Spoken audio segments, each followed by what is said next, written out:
Enter. Well, Madam Speaker, with that introduction, I'll do my very best.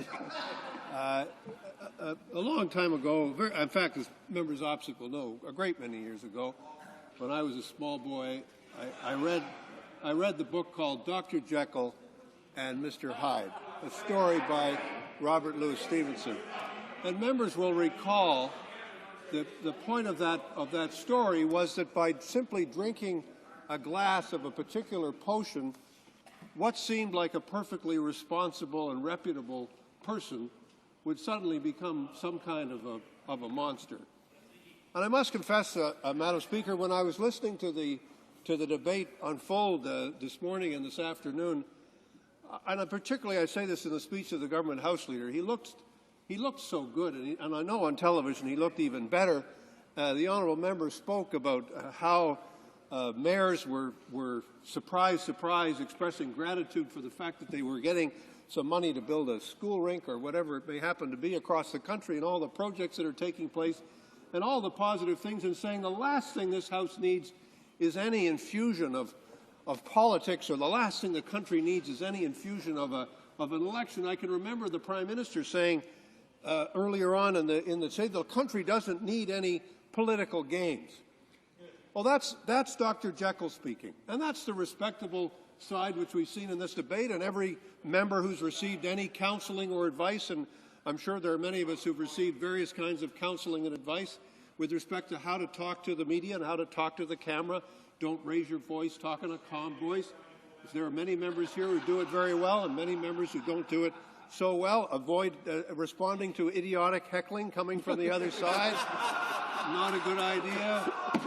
The people who are watching on television can't hear the inane comments that are being made on the opposite side, Madam Speaker, so there's no need to respond to them.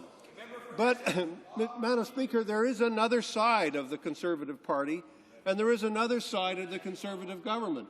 And that's the side that we see every night we go home and turn on our television sets. And we've been doing this not for a few weeks, not for a few months, but in fact for a very long time. First of all, they started out by attacking my colleague, the member for Saint-Laurent, who was our previous leader, who was a very fine and distinguished individual. Et je veux dire que je n'ai jamais rencontré. And I should say that in politics I've never met such a upright person, such a direct person, such a proud person as the member for Saint-Laurent. But the Conservatives decided to attack his personality, not to attack his policies, not to attack his career and what he's done, not to attack his courage and guts. This isn't even an election period. Each and every night, the Conservatives have decided to launch a personal attack against a member who's doing his job. The Liberal Party chooses a new leader. We have a new leader in the House of Commons. Very first thing we see, an attack on the member for Etobicoke Lakeshore, not because of what he believes in, not because of his politics, not because of anything, but because of his past, or because of his some quote about something that he because he was out of the country. A personal, vicious, constant, never-ending, corrosive attack on the personality of a person. Now, Mr. Speaker, for those of us who've been in this business for a while, it's like water off a duck's back, and you expect it to happen. But what we have to see, Mr. Speaker, here very clearly is that there is another side. When this political party opposite the way says, political games, we don't want political games. Election, we don't want to have an election. Who do they think they're kidding, Madam Speaker? This party opposite is campaigning for an election each and every day of the year, day after day, night after night. It never stops and it never ends. It never ends. There is not a single intervention that's made. There is not a step that's taken that is not controlled by the Prime Minister's office. There is not a declaration that's made that is not part of a systematic political election campaign. So when I hear the party opposite talking their pieties and their rectitude But what they're really interested in is building hockey rinks and making parks better for Canadians. All I can say, that's not the Conservative Party that I see every night on television. The Conservative Party that I know and that I've learned to see every night on television is a party that has nothing better to do than to drag the reputation of every other politician in the country through the mud. And that's what they know how to do. And that's all they know how to do, Madam Speaker. That's their specialty. That's what they do for a living, Madam Speaker. And that's why I think the corrosiveness of the House and the corrosiveness of politics is something for which they bear an enormously heavy responsibility. That's the Mr. Hyde side of the Conservative Party. That's the side we know. It comes out at night, Madam Speaker. It avoids us. It hits us. It hits us on the television screens. Just as we're trying to fall asleep, we suddenly get hit with these vicious ads and with the viciousness that is the real side of the Conservative Party. Now, Madam Speaker, there is another issue. And my friend from Papineau has referred to it, and I want to refer to it as well.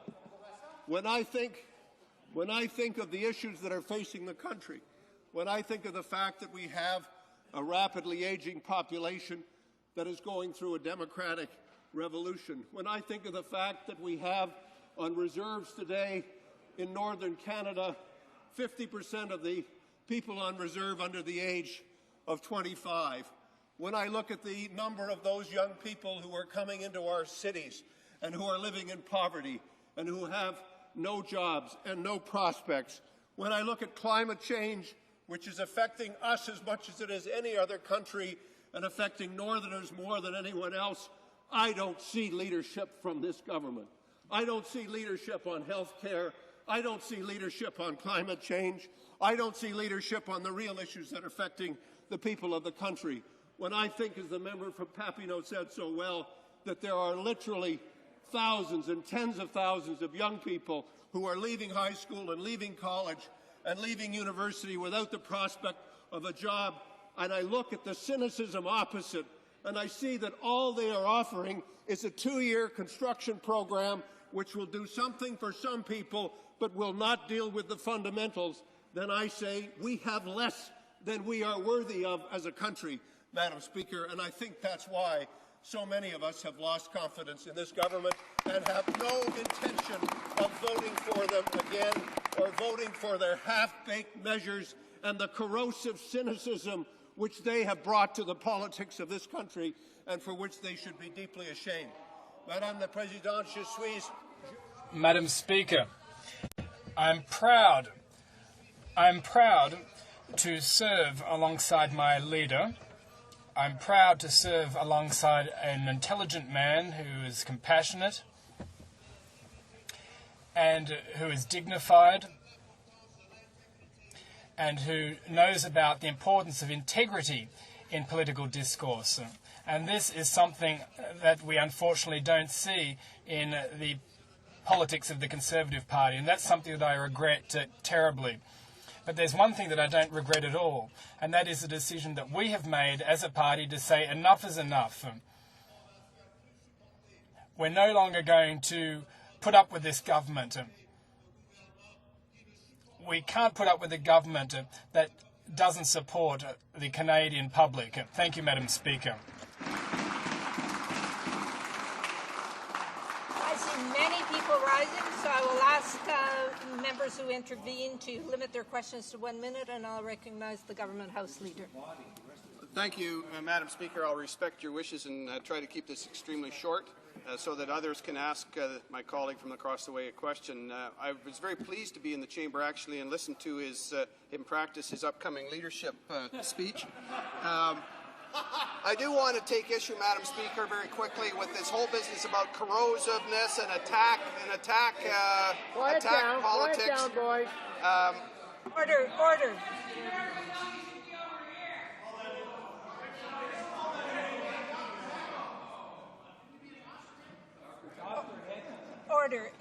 The member must hear the question. The Government House. Thank you, Madam Speaker. Very quickly, I do have a bit of a memory, Madam Speaker. I remember June of 2004.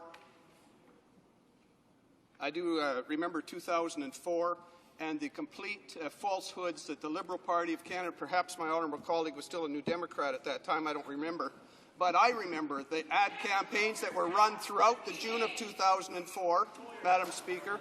I remember those ads that were absolute falsehoods. The soldiers were going to be in the streets, the fear campaign that the Liberal Party launched against our leader, the Prime Minister of Canada, and I wonder if he remembers that type of corrosive politics. The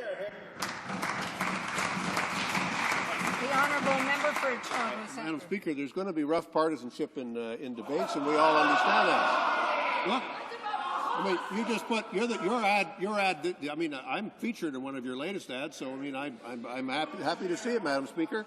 I'm featured in one of the latest ads of the government. I'm not taking any personal offence to this, but I don't think there can be any question. I don't think there can be any question that the fact that we've had an election-style campaign going on television over the last 9 months belies this innocence that we see on the other side. All of a sudden, this state of people, they sort of say, politics? Good heavens. Elections?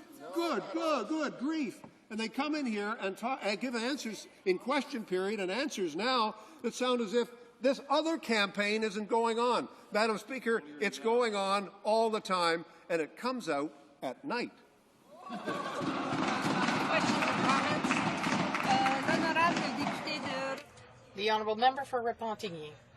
Madam Speaker, I'd like to tell you that, like my Conservative colleagues, we see that we're dealing with a leader of the Liberal Party, and I'll tell you why. There are incredible contradictions in his speech.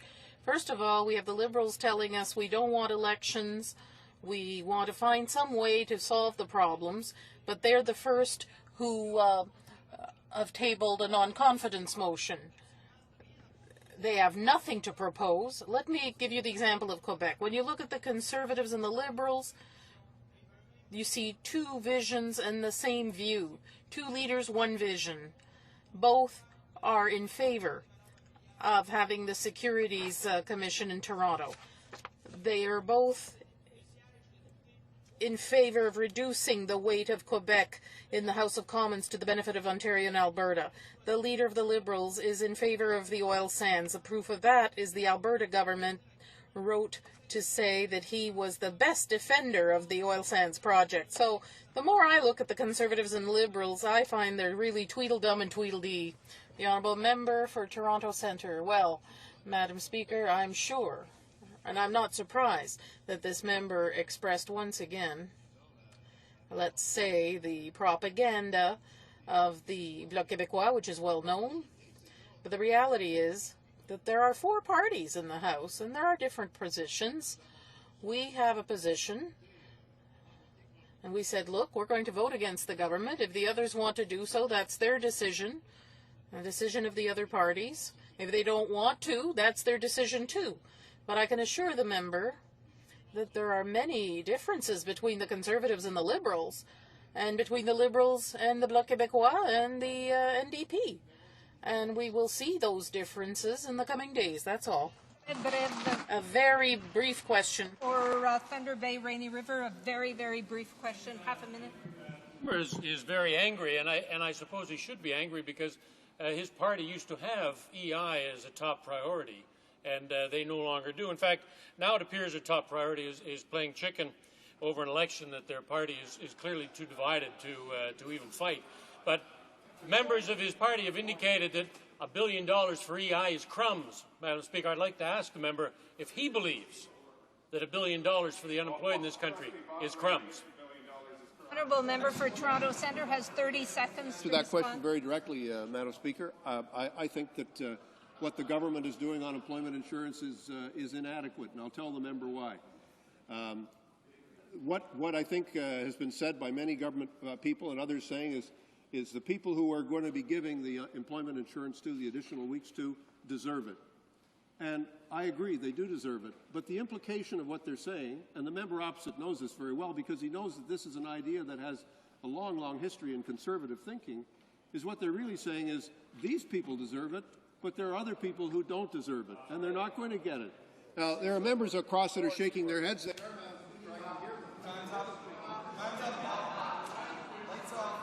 Resuming